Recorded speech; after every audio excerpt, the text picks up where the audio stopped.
Hey, what's up, guys? Dylan here from Squadcast. Coming to you guys with the first video in a very long time. It's literally been years, and I want to say I do apologize, but at the same time, I'm actually looking forward to being more involved with YouTube, and obviously keeping the stream alive. But just kind of getting excited for 2020 and the next generation, and trying to make things, work. Just pushing for it, and I really do appreciate it. If you guys hit the like button, comment below if you guys have any questions or comments or stuff like that. And yeah, just getting ready for the next generation.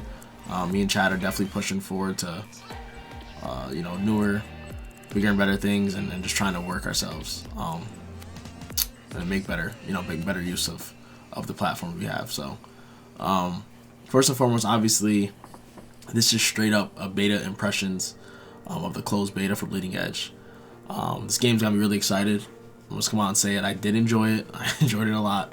I think Ninja did a hell of a job. It's very, just kind of different, I guess, in terms of like their field. It has that kind of urban cyberpunk kind of look, I guess, in terms. Right here on the screen, actually, it starts lagging. I was gonna comment on this. This is actually, there are concerns with this game, but obviously it's a beta. I hope this is in the full game, but it starts lagging, and I think my game's gonna crash or something like that. And all of a sudden, it completely just starts skipping really fast. So I don't usually, you don't usually run this fast. Like, I'm doing abilities real quick, I'm jumping around, and then I just spawn back up somewhere else where I'm dying. And this is the kill cam basically replay. So yeah, my friend told me I was just on the other side of the map, even though on my screen I was over there running. So I mean, there's just definitely some problems. Obviously, like I said, it's a beta, but that should definitely get worked out. And it's drawing concern right there. But going forward, I'm just gonna start off by saying, like I said, I enjoyed the game. First, with the game modes, basically I've been reading the forums. I also did type in the forums as well about some stuff that I wanted to talk about. But so first off, there's 2 game modes in the beta. I hope it's not just for the game, because they kind of both got a little stale, especially Power Cell Collection. See, the problem with Power Cell Collection is you basically, it's first to 50, and you have to collect cells, and there's a collection phase where you can't deliver them yet, so you have to collect them, and you can see how many cells somebody's holding, and enemies are a teammate. And the problem is the game mode just kind of can get slow. It can get boring. You start to collect, but if your team happens to deliver during the delivery phase and you guys are up 10, 15, maybe more, the game mode kind of can just get campy, and I could tell where it can get frustrated for people that are playing it, especially new to it. And I'm not saying the game mode's really complex. It's not really complex. It's just not very, I guess, just accessible to actually to winning. Because once you already have a substantial lead, each kill counts as 1 point towards the 50 as well. So if you're already up, like I said, 15, 20, you can just camp the delivery, spots or whatever you want to call it. And during the delivery phases, it can either be 1 or it can be 2 on the objectives you can deliver at. See, the problem is though, is when you have 2, it kind of throws a little curveball. You probably could sneak off as people are fighting towards delivery phase or delivery area 1 or whatever you want to call it. But it's not always the case. There can be only 1 delivery area as well sometimes, and it kind of just like I said, it gets campy, because once that team has that lead, they don't have to collect anymore. All they have to do is literally sit around, basically, just camp up. And I know it's a team game. They want people to, get over that and stuff like that. It's just very difficult, and it definitely can be frustrating. And the game will just get slow. Like it's like it's not even intended to fight. And I get it. You're not really, supposed to fight initially. You want to collect the cells, but going into it, you kind of just don't even want to engage at all. Excuse me. So I definitely think they need to get some other game modes though. The other game mode right now is here showed on the screen. It's objective control. We're pretty much just steamrolling these guys right here. So I just got the best gameplay I can get. Obviously, this is from the stream, but I was really into it. I put about 24 hours plus into this whole weekend on this game, so I was enjoying it a lot.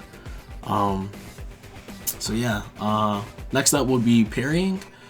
So there's a parry system. Apparently in the beta, or apparently in the alpha, there wasn't a parry system, and I guess a lot of people in the forums before the beta obviously released were saying that they felt like the dashes, like they were cool and all, but they feel like the parrying, excuse me, sorry about that, would be parrying or blocking would be very beneficial. And in hindsight, the parrying just doesn't really work as well. I think going forward, the problem with parrying is you only can be completely still if you want to parry. You cannot be moving at all, and it is kind of awful because in this game you kind of are always moving. And I mean not moving, you have to literally be dead sticking it, like not moving. And I've been seeing around the forums, people are saying, well, why don't they just incorporate like a blocking system that could probably like obviously have like a block limit, almost like the dashes, so like limited damage towards you. And I think that's that could be something that can switch from the parrying and taking place from that. But yeah, it's just very odd. And the big problem I have with it, like I said, I played 20 to 24 hours plus, and the problem I had with it was I only executed it one time, and it was by accident.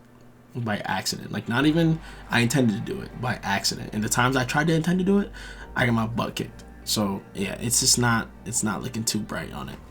The system, there needs a workaround. And like I said, also when you're fighting multiple people, it's definitely gonna be impossible. You're just gonna get hammered. But even in the 1v1 situations, it wasn't to use as much as it needed to be. So next up would be the mods. So mods basically are your modifications, obviously, for each character. You can have 3 mods each class build. So there's different builds, like you can have multiple builds, kind of like create a class from Call of Duty on each character. So you can mix and match with your mods and switch your playstyles up. And I know that's what it's intending for, but the problem is the mods are a little OP, some of them. And the mods can range from like certain abilities can have longer duration, like burning abilities, or you can have 20% increase in damage after doing a certain ability towards your enemy, or stuff like that.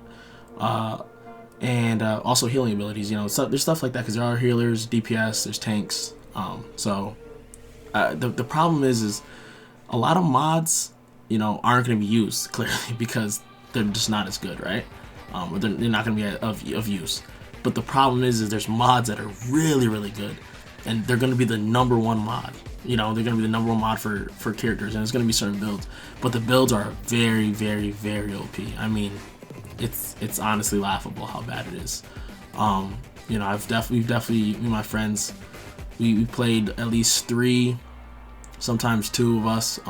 Sometimes even partied up for a full 4 party, and we still got hammered, man. And we're trying to like coordinate, but it's hard. Especially with the auto aim with like Gizmo and Maeve. It's kind of just difficult to pull that off. But there's one mod, for example, that Maeve has, and she's a ranged DPS character. So she basically has a trap. I think it's her RB. It's like a bird cage. You've probably seen it a few times in the gameplay.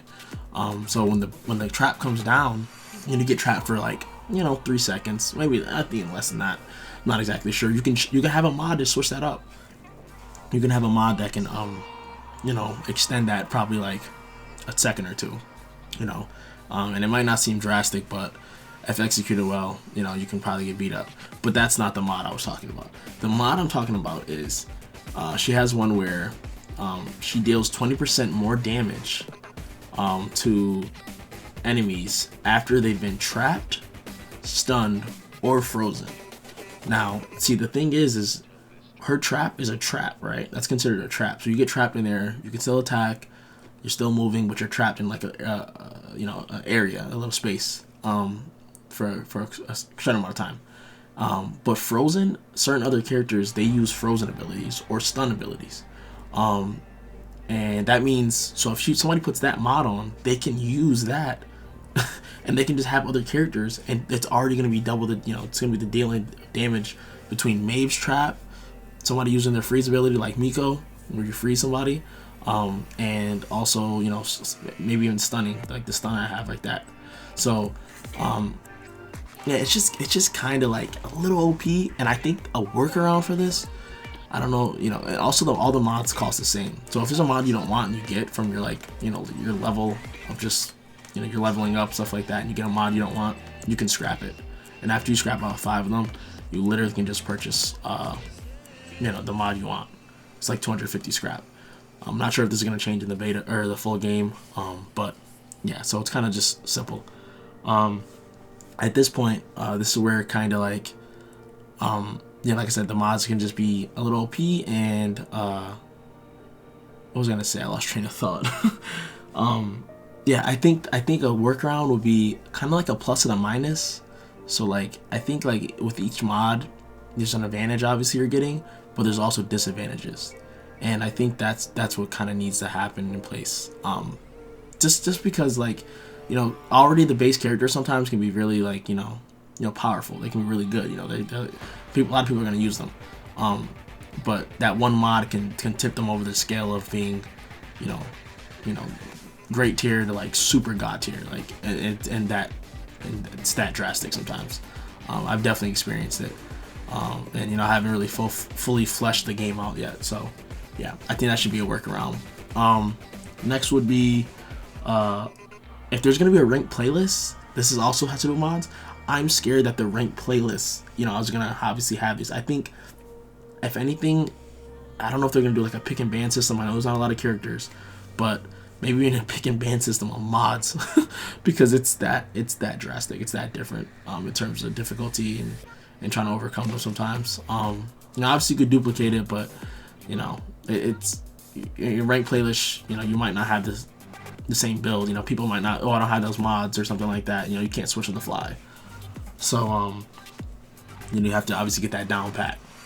But it's a beta. Obviously during the full game will be more fleshed out. So, also range characters, Maeve, Gizmo, Cass, she's a mixed, kind of range character. There's just some attacks, basically, Zero Cool, not Miko, Zero Cool and Kulov. They kind of have, like, they're ranged, but there's so much auto lock. There's no skill in terms of you move the stick and you shoot at somebody. You press LT and they're in your range, you can shoot them.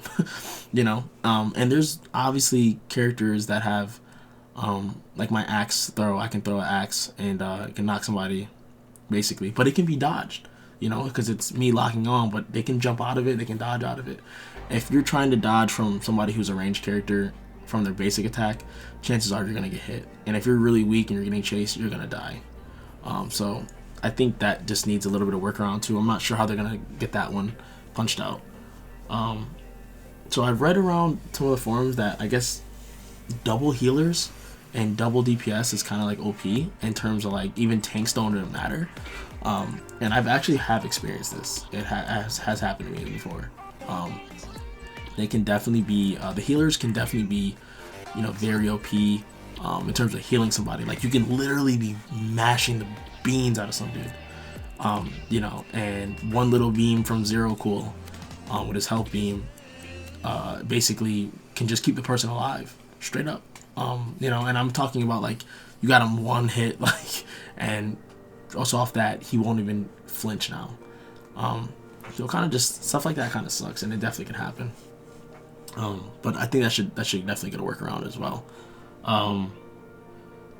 But there are some good things. I just want to say, first off, the controller mapping system. Oh, that was nice when this guy hit me off the map. Yeah, you can do stuff like that. I guess he kills himself too, but whatever. The controller mapping, remapping on the controller is so key. I mean, so first, evade was actually right trigger. and it kind of was, it didn't really work out because it basically just felt off. It felt awkward. I'm not sure what exactly what they were thinking, but I switched it to X and I switched my basic attack to right trigger now on my controller, and it works way better. Since I play claw, it works a ton times better. So that's cool. And final statement, like I said, I played all 3 days. Last but not least, actually, I do have something else. There's a dojo you can go to. When you go to the dojo, you can chill in there and you can obviously like attack and like try abilities, stuff like that, and see how things work. Basically, it's like a practice mode. I think even in the dojo and in the real game, I think it'd be really, really cool if they can implement damage numbers and show you how much damage you're really dealing, off the hits, like literally off the hits, and show what you're dealing to these people, and get it color coded in terms of you're hitting with a fire, you're hitting them with a critical hit, or if that's possible. I think that'd be really cool. But yeah, if you guys enjoyed the video, just so you guys know, the music actually in the background is from the Bleeding Edge's soundtrack. And yeah, I'm excited to see what March 13th has with the next beta. I can't wait to see they're gonna have something new modes, new maps, and also the full game. So yeah, also we're gonna try to get more involved with YouTube. So really appreciate it if you guys would like the video. We'll see you guys soon. Dylan out of here, man. Squadcast, guys. I'll see you guys, man. You guys have a good one.